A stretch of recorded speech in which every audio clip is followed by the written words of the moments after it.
नमस्कार दोस्तों। Ocean network में आपका स्वागत। प्रधानमंत्री नरेंद्र मोदी एक दिन के मुंबई दौरे पर गए और इस दौरे के दौरान उन्होंने जो योजनाओं परियोजनाओं के शिलान्यास किए या जो तैयार प्रोजेक्ट थे उनको एक तरीके से राष्ट्र को समर्पित किया और करीब-करीब 38,000 करोड़ की सौगात मुंबई शहर को दे गए। उससे जो एमबीए है उसकी नींद उड़ी है। वो कैसे? वो भी बताएँगे।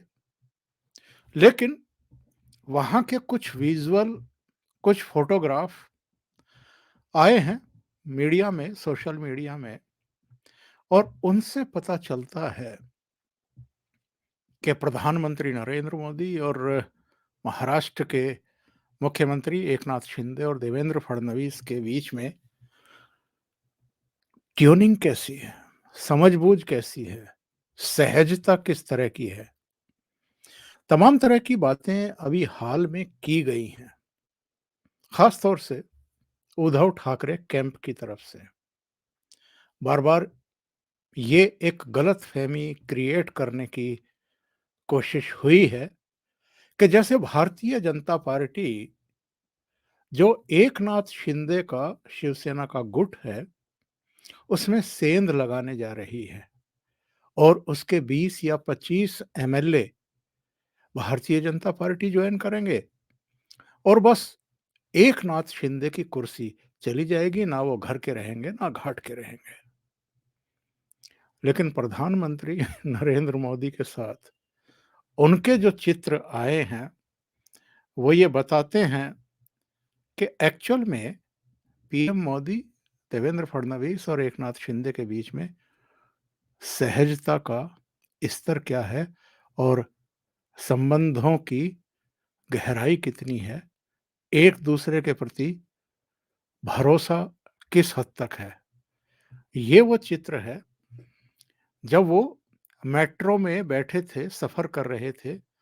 2 फ़ेज़ की मेट्रो का उन्होंने श्री गणेश किया है और तभी कुछ ऐसी बात कही गई है प्रधानमंत्री की तरफ से, जिस पर देवेंद्र फडणवीस और एकनाथ शिंदे दोनों खुल कर के ठहाका लगा रहे हैं और खुद प्रधानमंत्री नरेंद्र मोदी भी ठहाका लगा रहे हैं। इसकी एक छोटी-सी क्लिप भी मुझे मिली है, मैं आपको दिखाता हूँ ज़रा।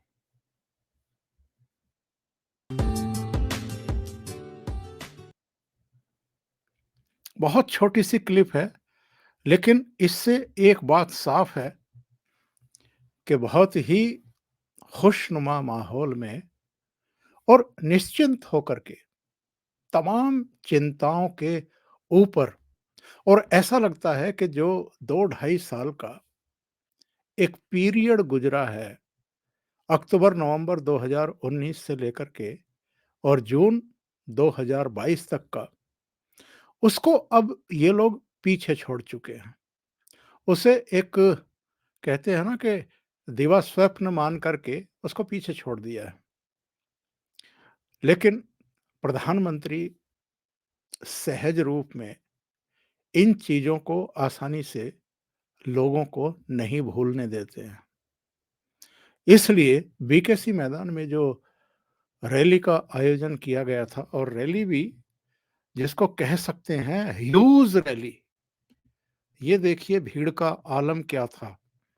और ये तो चूँकि स्टिल फ़ोटोग्राफ है, इसलिए कैमरे की एक सीमा होती है, केवल जहाँ का ये दृश्य है सामने का, वहीं की भीड़ आ रही है।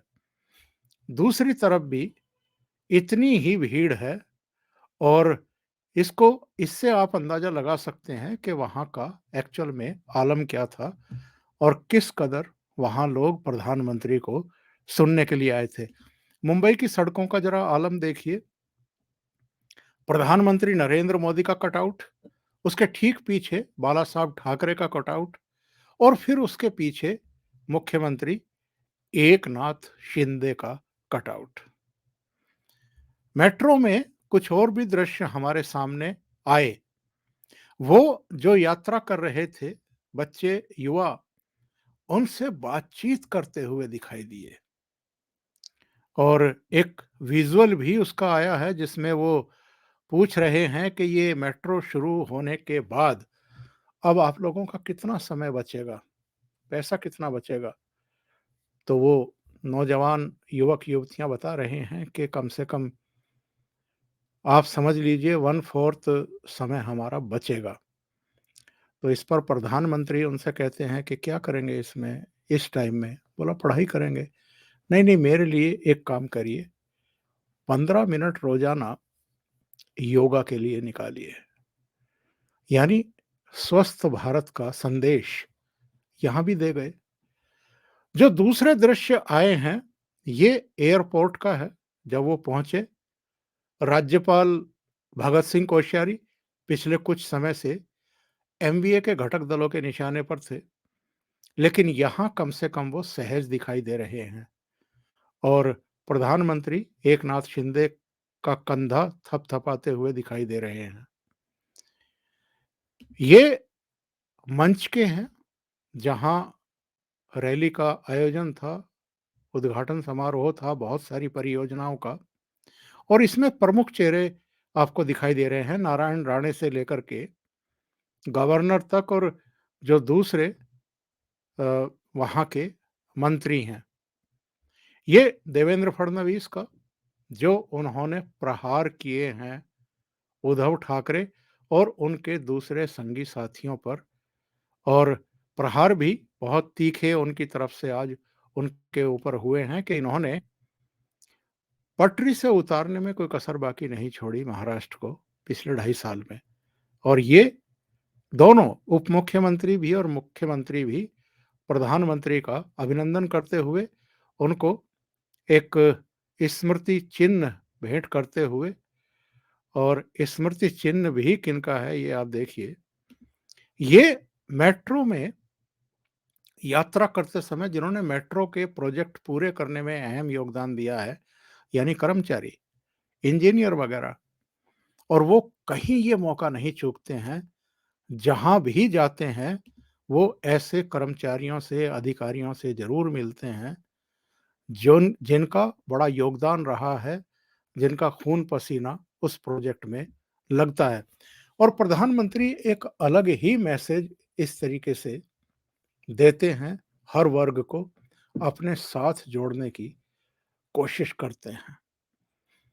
उनके 2 विज़ुअल हैं, जो देवेंद्र फडणवीस के ट्विटर हैंडल पर चल रहे हैं। उनमें से मैंने, वैसे तो कई चल रहे हैं, लेकिन 2 चूज़ किए हैं और ज़रा इनको सुनते हैं एक बार के प्रधानमंत्री ने कहा क्या है और किस तरह हमला किया है एमवीए पर, उद्धव ठाकरे पर और ये बताने की कोशिश की है कि ये जो 2.5 साल का पीरियड गुजरा है, अक्टूबर-नवंबर 2019 से जून 2022 तक का, इसमें एक्चुअल में हुआ क्या है मुंबई में और बीएमसी में क्या हुआ है?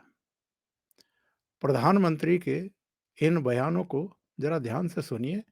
डायरेक्ट इनडायरेक्ट वे में वो अटैक करके गए हैं एमवीए पर, उद्धव ठाकरे पर, उनकी सरकार पर और जो बीएमसी उस समय काम कर रही थी उस पर।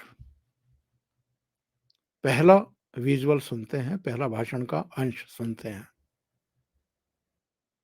ने वो समय देखा है जब गरीब गरीब के कल्याण के पैसे घोटालों की भेंट चढ़ जाते थे। टैक्स पेयर से मिले टैक्स को लेकर संवेदनशीलता का नामो निशान नहीं था। इसका नुकसान करोड़ों करोड़ों देशवासियों को उठाना पड़ा। बीते 8 वर्षों में हमने इस अप्रोच को बदला है। आज भारत फ्यूचरिस्टिक सोच और मॉडर्न अप्रोच के साथ अपने फिजिकल और सोशल इंफ्रास्ट्रक्चर पर खर्च कर रहा है। आज देश में एक तरफ घर, टॉयलेट, बिजली, पानी, कुकिंग गैस, मुफ्त इलाज, medical college, AIIMS, IIT, IIM जैसी सुविधाओं का तेज गति से निर्माण हो रहा है। वहीं दूसरी तरफ आधुनिक कनेक्टिविटी पर भी उतना ही जोर है। जिस प्रकार के आधुनिक इंफ्रास्ट्रक्चर की कभी कल्पना होती थी, आज वैसा इंफ्रास्ट्रक्चर देश में बन रहा है। यानी देश में आज की जरूरत और भविष्य में समृद्धि की संभावनाओं दोनों पर एक साथ काम चल रहा है। दुनिया की बड़ी बड़ी अर्थव्यवस्थाएं आज बेहाल है, लेकिन ऐसे मुश्किल समय में भी भारत 80 करोड़ से अधिक देशवासियों को मुफ्त राशन दे करके कभी भी उनके घर का चूल्हा बुझने नहीं देता। आप देख रहे हैं उन्होंने बिना कहे किस पर अटैक कर दिया है, पड़ोसी पाकिस्तान पर भी।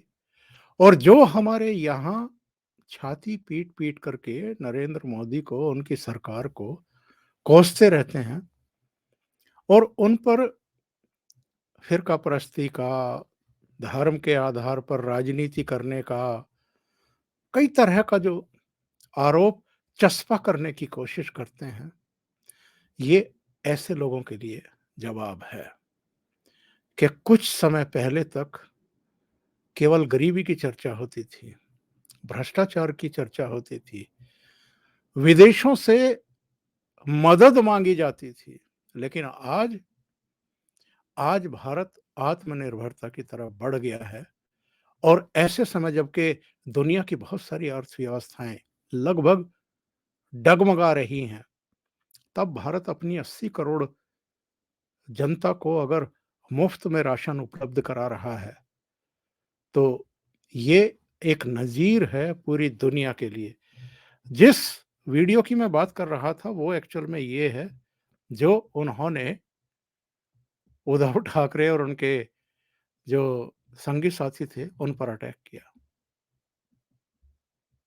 विकास के लिए देश के पास सामर्थ्य की और राजनीति की इच्छा शक्ति की किसी भी चीज की कमी नहीं है।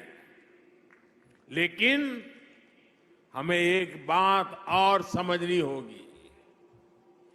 मुंबई जैसे शहर में प्रोजेक्ट को तब तक तेजी से नहीं उतारा जा सकता जब तक स्थानीय निकाय की प्राथमिकता भी तेज विकास की ना हो।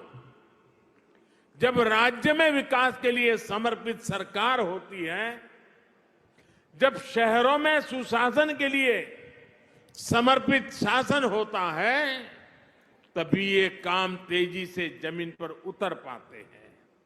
इसलिए मुंबई के विकास में स्थानीय निकाय की भूमिका बहुत बड़ी है। मुंबई के विकास के लिए बजट की कोई कमी नहीं है। बस मुंबई के हक का पैसा सही जगह पे लगना चाहिए। अगर वो भ्रष्टाचार में लगेगा, पैसा बैंकों की तिजोरी में बंद पड़ा रहेगा, विकास के काम को रोकने की प्रवृत्ति होगी, तो फिर मुंबई का भविष्य उज्जवल कैसे होगा। उन्होंने बहुत डिटेल जानकारी दी है कि आने वाले वर्षों में, समय में मुंबई का किस तरीके से हम लोग विकास करने जा रहे हैं। 7 सीवेज संयंत्रों का श्री गणेश, इसके अलावा भी चाहे छत्रपति शिवाजी महाराज इंटरनेशनल एयरपोर्ट की कायाकल्प हो या दूसरे प्रोजेक्ट हों, जिनके लिए करीब 38,000 करोड़ रुपए का ऐलान उन्होंने किया है। इससे वो एक संदेश दे गए मुंबई को और महाराष्ट्र के राजनीतिक दलों को, नेताओं को भी, कि अगर डबल इंजन की सरकार हो, जैसे अभी एकनाथ शिंदे और देवेंद्र फडणवीस के नेतृत्व वाली महाराष्ट्र में सरकार काम कर रही है और केंद्र में नरेंद्र मोदी की सरकार काम कर रही है, तो कितनी अपार संभावनाएं बलवती हो जाती हैं विकास की, परियोजनाओं की, प्रोजेक्ट्स वगैरह की। और जो बीच में विकास के काम रुक गए थे, उनका भी उन्होंने जिक्र किया है कि क्यों रुक गए थे। ये मेट्रो प्रोजेक्ट रुक गया था एक तरीके से एकनाथ शिंदे और देवेंद्र फडणवीस की सरकार दोबारा, जब देवेंद्र फडणवीस और एकनाथ शिंदे आए और सरकार बनी, तब जाकर के इस प्रोजेक्ट को हरी झंडी मिल पाई, वरना बीच में एक पर्यावरण के मुद्दे को बना करके प्रोजेक्ट को रोक दिया गया था। और प्रधानमंत्री ने ये भी संकेत दे दिए कि बीच में जो भ्रष्टाचार के मामले सामने आए, चाहे बीएमसी से जुड़े हुए जो लोग थे स्टैंडिंग कमेटी के, जो भ्रष्टाचार सामने आए, और चाहे अनिल देशमुख, नवाब मलिक, संजय राउत और तमाम दूसरे लोग, और वो सचिन वाजे, ये सब जो गिरफ्तार हुए, अंदर गए, उनका उन्होंने बिना नाम लिए एक तरीके से इशारा कर दिया कि अगर सरकारें, अगर व्यवस्थाएं भ्रष्टाचार में लिप्त रहेंगी, तो विकास कार्य कैसे हो सकते हैं। और विकास का जो पहिया थम गया था, उसको दोबारा से स्टार्ट किया जा सकता है अगर त्रिस्तरीय, यानी केंद्र सरकार भी, राज्य सरकार भी, और जो लोकल बॉडीज हैं वहां भी एक ही तरह की सरकारें हों, एक ही पार्टी की सरकारें और व्यवस्थाएं हों। यानी वो मुंबई के लोगों को ये मैसेज दे गए कि मौका है, बीएमसी में भ्रष्टाचार रहित एक पारदर्शी व्यवस्था कायम की जाए, ताकि जो सहायता भेजी जाए, जो पैसा भेजा जाए विकास कार्यों के लिए, वो भ्रष्टाचार की भेंट ना चढ़ जाए या बैंकों में पड़ा ना रह जाए। तो मुंबई की काया पलट हो सकती है। तो एक तरीके से प्रधानमंत्री का जो ये एक दिन का, समझ लीजिए एक दिन से भी कम का जो दौरा था मुंबई का, ये न केवल एक नया टॉनिक दे गया है अपनी पार्टी के नेताओं के लिए, एकनाथ शिंदे के लिए, बल्कि जो उद्धव ठाकरे कैंप है, जो शरद पवार का और कांग्रेस का अमला है, उनको एक बड़ा झटका भी दे गया है। तमाम तरह की बातें पिछले कुछ सप्ताहों से प्रधानमंत्री के दौरे को लेकर के की जा रही थी, लेकिन प्रधानमंत्री आए और संदेश और संकेत देकर के चले गए। अब इनकी नई तरह की परेशानी शुरू हुई है, जिसका इनको एक्चुअल में डर भी था, भय भी था कि बीएमसी के चुनाव बिल्कुल सिर पर हैं, और ऐसे समय अगर प्रधानमंत्री मुंबई की यात्रा पर आएंगे, तो जो थोड़ी बहुत संभावनाएं हो सकती हैं, वो भी खत्म करके चले जाएंगे।